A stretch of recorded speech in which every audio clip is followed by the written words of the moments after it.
Okay, so I want to talk to you about when is the best time to weigh your food.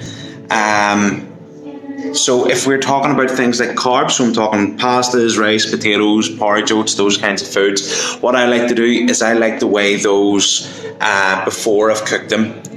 The reason for that is the majority of those kinds of foods are going to be added to water and boiled or whatever, which means that they're going to draw moisture into them. So let's say you have 50 grams of potatoes before you cooked it. After you cook it, that could go to like 100 grams of potatoes or whatever. So you would log that as 100 grams of potatoes, but realistically it's only 50 grams. Okay, so that's the reason that I would log carbs like pastas, rice, potatoes, porridge all before I've cooked them.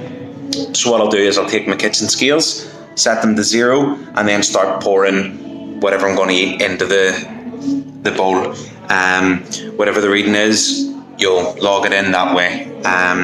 Go into your MyFitnessPal, scan the barcode, log the serving size, then you'll know that you're good.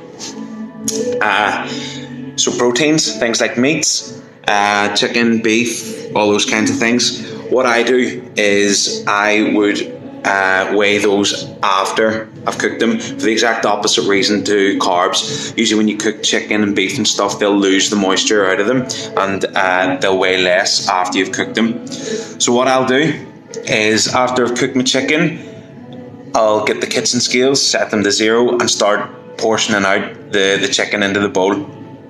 I'll take the reading. So let's say you have 150 grams of chicken. You'll take your barcode from the back of the chicken that you've just cooked, scan it, and then your serving size will be 150 grams. And I would log it that way.